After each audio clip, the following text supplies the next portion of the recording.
Assalamualaikum warahmatullahi wabarakatuh. Perkenalkan, nama saya Vicky Pratama Setia Mardika, NIM 20051214016 dari Prodi S1 Sistem Informasi kelas 2020B Universitas Negeri Surabaya.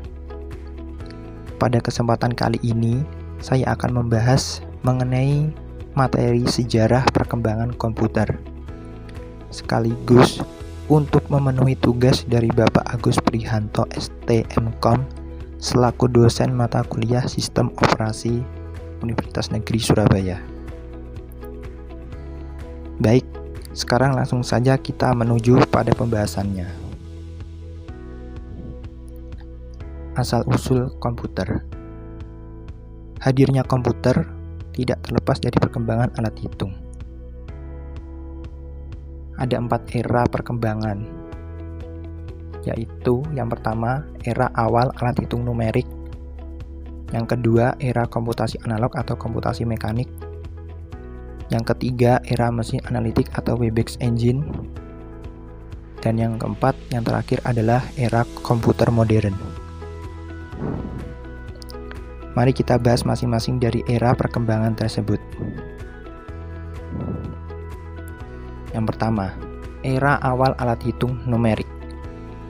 Abacus atau lebih dikenal dengan istilah sempoa muncul sekitar tahun 300 sebelum Masehi di Asia Kecil.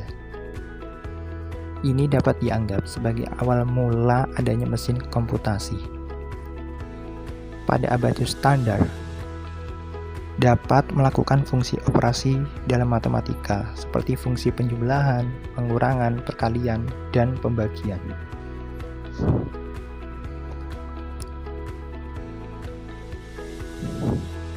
Selanjutnya, setelah sempoa ada numerical wheel calculator atau kalkulator roda numerik yang dikenal dengan istilah Pascal line, dibuat oleh Blaise Pascal pada tahun 1642 ketika berumur 18 tahun. Ini digunakan ketika ia membantu ayahnya dalam perhitungan pajak. Kalkulator roda numerik ini hanya bisa digunakan untuk operasi penjumlahan saja. Berbeda halnya dengan sempoa yang dapat melakukan 4 fungsi, yaitu penjumlahan, pengurangan, perkalian, dan pembagian. Selanjutnya, ada era komputasi analog atau komputasi mekanik. Pasca line diperbaiki pada tahun 1694 oleh ilmuwan Jerman bernama Gottfried Wilhelm von Leibniz, sehingga dapat melakukan fungsi untuk perkalian. Pada tahun 1820, kalkulator mekanik mulai populer. Charles Xavier Thomas de Colmar menemukan mesin yang dapat melakukan 4 fungsi aritmatik dasar yang ia beri nama arithmeter.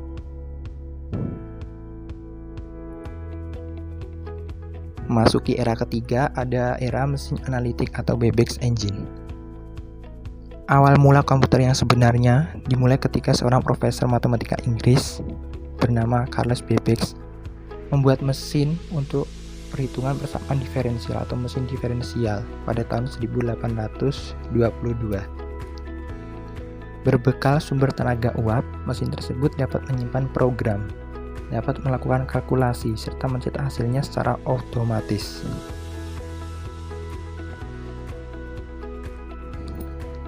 Kemudian, Babbage memulai membuat komputer general purpose yang pertama,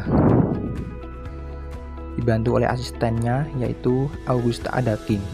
Kemudian komputer tersebut ia beri nama Analytical Engine.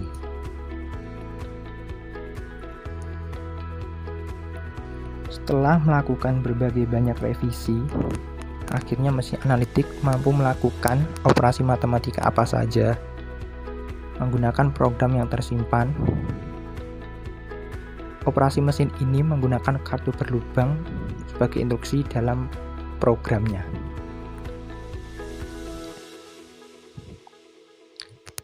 Dan yang terakhir di era komputer ini adalah era komputer modern.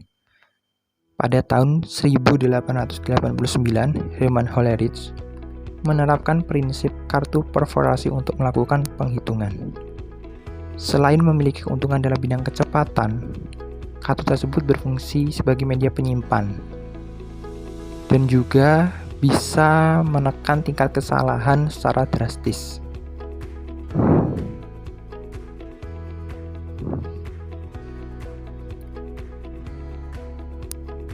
Lalu, pada tahun 1903, John V. Atanasov dan Clifford Berry mencoba membuat komputer elektrik yang menerapkan aljabar Boolean pada sirkuit elektrik. Atanasov dan Berry membuat komputer elektrik pertama di tahun 1940-an.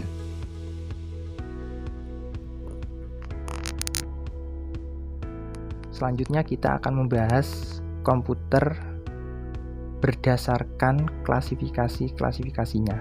Yang pertama, berdasarkan generasi komputer atau teknologi elektronika. Yang kedua, berdasarkan sinyal masukan. Yang ketiga, berdasarkan ukuran. Dan yang keempat, berdasarkan tujuan pembuatannya.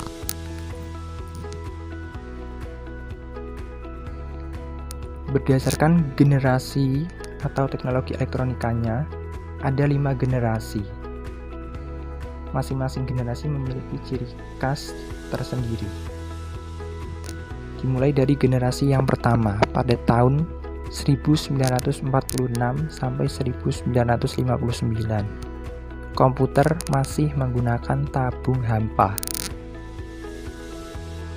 Selanjutnya pada generasi 2 pada tahun 1959 sampai 1965. Penggunaan tabung hampa telah tergantikan oleh transistor.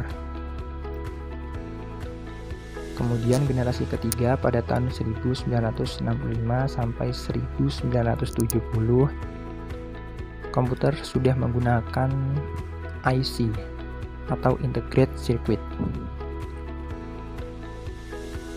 Di generasi keempat, pada tahun 1970 sampai sekarang, IC telah tergantikan oleh VLSI atau Very Large Scale Integration. Dan ini adalah generasi yang terakhir, generasi kelima, tapi masih dalam tahap pengembangan dan masih dalam proses perencanaan. Karena menggunakan komponen dengan basis transfer data dalam skala atomik, atau lebih dikenal dengan menggunakan teknologi nano.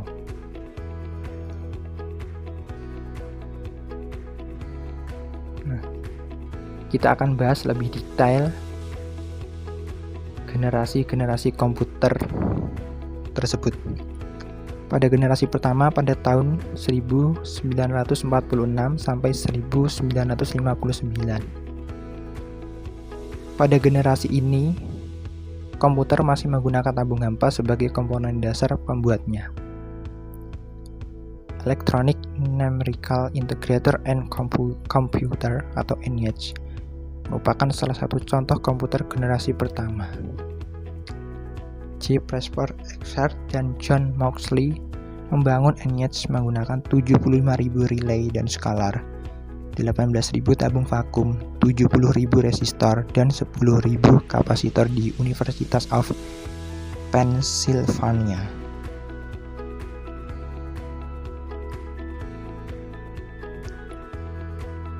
Di generasi kedua pada tahun 1959 sampai 1965. Komputer telah menggunakan transistor sebagai komponen dasarnya. Keuntungan dari penggunaan transistor ini membuat ukuran komputer lebih kecil dan daya listrik yang dibutuhkan lebih sedikit. Teknologi ini terdapat pada superkomputer. Kemudian untuk penerapannya digunakan di universitas, perusahaan, dan pemerintahan.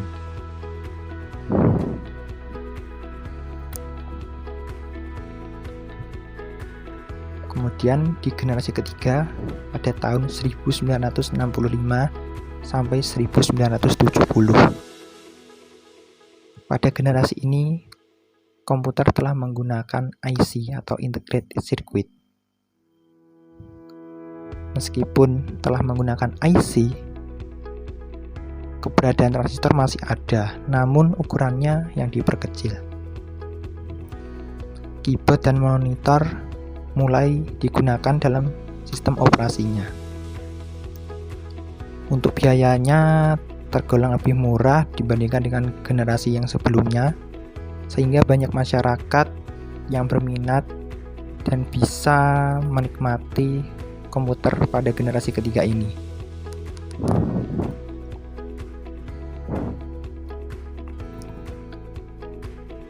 Sekarang menuju generasi keempat pada tahun 1970 sampai sekarang. Keberadaan IC telah digantikan oleh komponen dasar berupa mikroprosesor dan VLSI atau Very Large Scale Integration. Setelah itu muncul lagi ULSI atau Ultra Large Scale Integration untuk meningkatkan jumlah komponen menjadi jutaan dalam sebuah chip. Pada generasi ini, kemajuan komputer sangat pesat, hingga adanya mouse, GUI, dan komputer yang sangat praktis, yang ringan, yang dapat kita bawa kemana-mana atau sering disebut dengan laptop.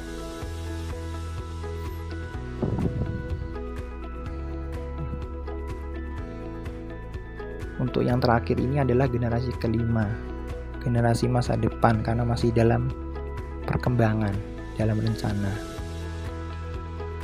Rencananya menggunakan komponen dengan basis transfer data dalam skala atomik, teknologinya nano. Adapun gambaran imajinatifnya berasal dari komputer fiksi HAL 9000 karya Arthur C. Schleck. Harapannya dari generasi kelima ini, komputer memiliki kecerdasan buatan atau artificial intelligence, sehingga dapat berkomunikasi dengan manusia, menggunakan masukan visual dan belajar dari pengalaman sendiri.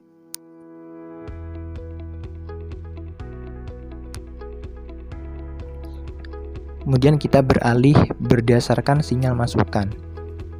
Berdasarkan sinyal masukan, komputer digolongkan menjadi 3, yaitu komputer analog, komputer digital, dan komputer hibrid. Komputer analog.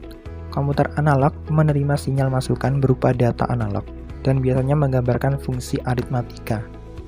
Contohnya ialah komputer yang terdapat di SPBU pengisian bahan bakar. Komputer digital. Komputer digital menerima masukan digital. Komputer yang kita kenal ini. Komputer digital dapat melakukan pengolahan data dalam bentuk angka 2an atau digit. Selanjutnya ialah komputer hibrid. Komputer ini menerima masukan analog dan digital atau sebagai kombinasi antara kedua komputer tersebut.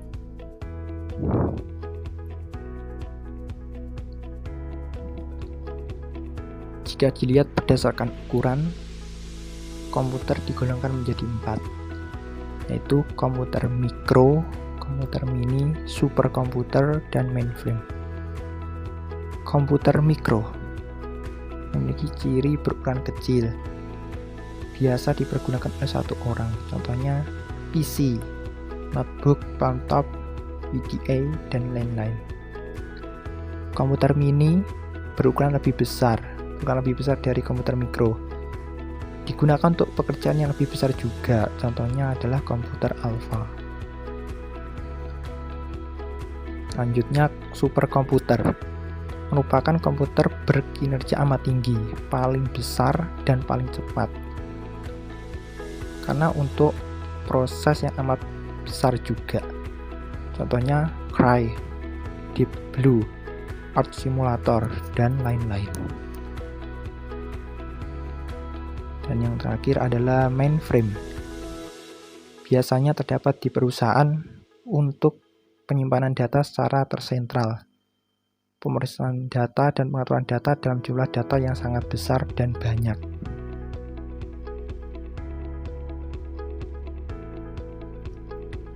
Berdasarkan tujuan pembuatannya, digolongkan menjadi dua, yaitu general purpose dan special purpose.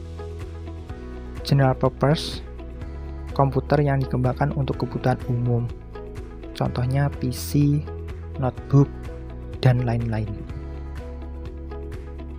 Sedangkan special purpose merupakan komputer yang dikembangkan untuk kebutuhan khusus, contohnya game konsol, ATM, dan lain-lain.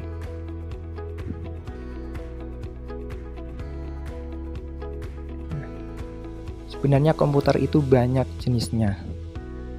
Ada superkomputer, mini komputer, kemudian personal digital assistant atau palm top, workstation, mainframe computer, microcomputer, personal computer, cellular phone, tablet PC, notebook atau laptop.